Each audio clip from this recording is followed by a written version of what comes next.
warahmatullahi wabarakatuh. Kami dari kelompok 11 ingin menjelaskan materi tentang perbandingan sistem perwakilan politik antara negara Malaysia dan Singapura. Perkenalkan, nama saya Rehan Putri dengan NIM 2110100114. Saya akan menjelaskan tentang kepala pemerintahan di Malaysia. Kepala pemerintah di Malaysia yaitu Perdana Menteri yang dipilih oleh Yang di-Pertuan Agong atau Kepala Negara di Malaysia. Perdana Menteri sendiri memimpin cabang eksekutif pemerintah federal. Yang di-Pertuan Agong menunjukkan anggota parlemen yang memiliki peluang besar terpilih dengan dukungan kepercayaan dari saksi partai politik dengan memperoleh kursi mayoritas. Biasanya pemimpin partai memenangkan kursi terbanyak dalam pemilihan umum.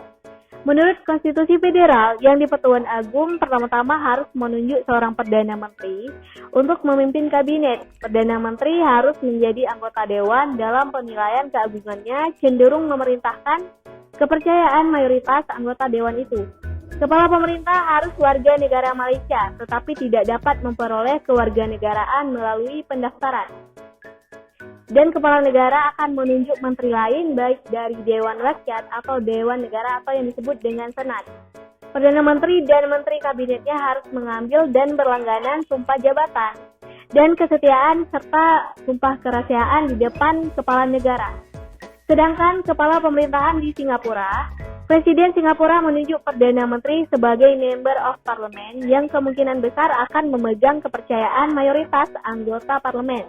Dalam praktiknya, Perdana Menteri biasanya adalah pemimpin partai mayoritas di parlemen.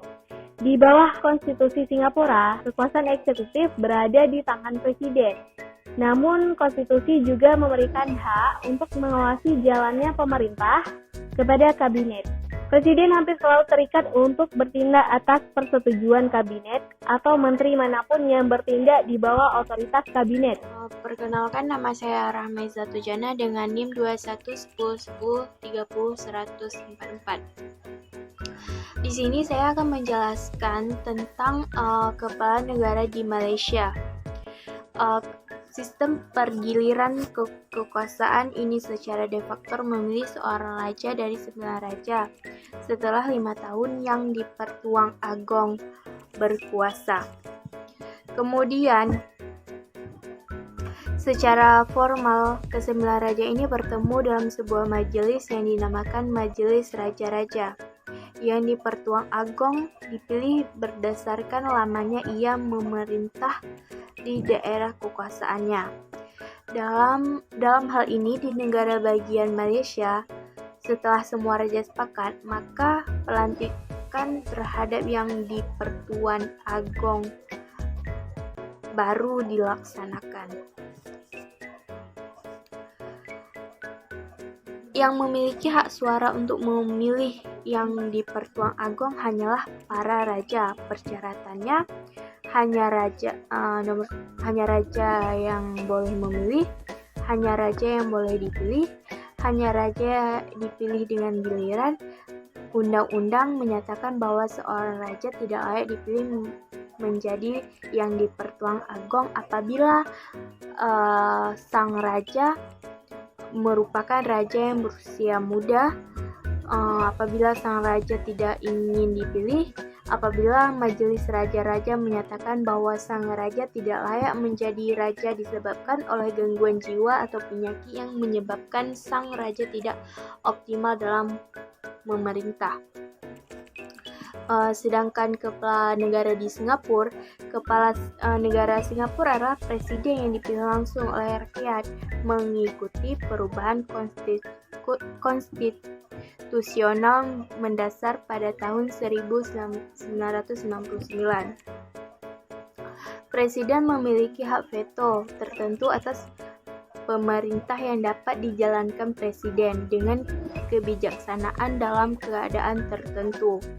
Di luar wilayah-wilayah di mana konstitusi mengizinkan kekuasaan diskresioner presiden harus bertindak sesuai dengan nasihat kabinet. Sementara itu, Perdana Menteri Singapura diangkat oleh Presiden Singapura berdasarkan pasal 25 konstitusi.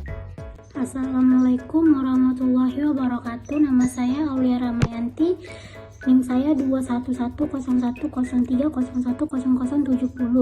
Di sini saya akan menjelaskan tentang sistem kepartaian di Malaysia.